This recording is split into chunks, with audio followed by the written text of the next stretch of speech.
আসসালামু আলাইকুম। আশা করি সবাই ভালো আছেন। আলহামদুলিল্লাহ আমিও ভালো আছি। আমি আজকে মুরগির মাংস রান্না করব। এখানে দিয়ে দিচ্ছি কিছুটা তেল। তেলটা একটু বাড়াই দিলাম, কারণ মুরগির মাংস বেশি তো তেল উঠবে না, এই জন্য। এখানে কয়েকটা লবঙ্গ, তেজপাতা, গোলমরিচ তেলে দিয়ে দিলাম। এখানে একটু নাড়া দিব।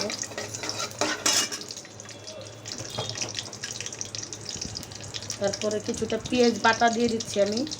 আপনার কাটা দিতে পারেন, বাটা পেঁয়াজটাই ব্যবহার করি, এই জন্য পেঁয়াজটা দিয়ে দিলাম।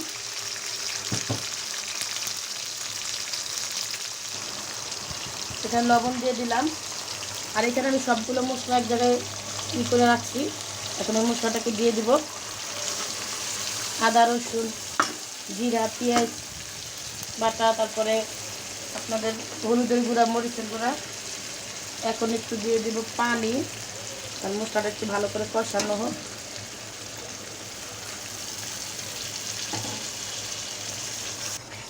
এই দেখেন মশলাটা কষানো হয়েছে, কেমন তেল উঠছে। এখন এখানে আমি ধুয়ে রাখছিলাম আগে থেকে মুরগির মাংস, এখন ঢেলে দিব।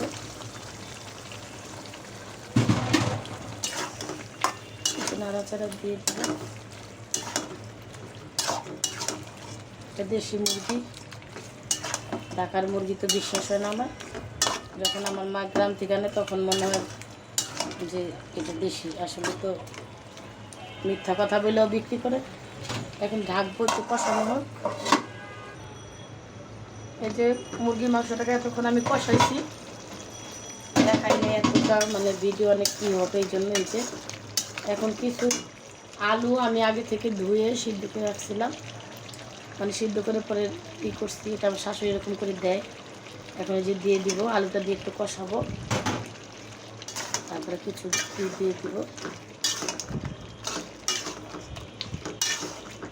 একটু ঢেকে দিয়ে একটু কষানো হোক আলুটা দিয়ে।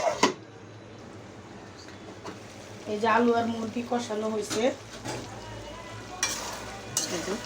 এখন কিছু ঝোল, মানে পানি দিয়ে দিব। ঝোল ভালো করে সিদ্ধ না হইলে, এটা মুরগি, দেশি মুরগি তো, পানি দিয়ে দিলাম। পানি দিয়ে কিছুটা আবার সিদ্ধ করে এখন ঢাকা দিচ্ছি। এই তরকারিটা হয়ে আসছে। এই যে এখন এই তরকারিটাকে নামাই ফেলবো। উধাপ করছে, অনেক ধোঁয়া উঠছে। এই যে একটা মশলা দিচ্ছি, এটা জিরার গুঁড়া না, এটা দারচিনি, এলাচি, মানে সব আইটেমের কিছু মিলাইয়া, তেজপাতা, লবঙ্গ, গোলমরিচ। এই তরকারিটা হয়ে গেছে, এখন নামাই ফেলবো। সবাই ভালো থাকবেন, সুস্থ থাকবেন। আল্লাহ হাফেজ।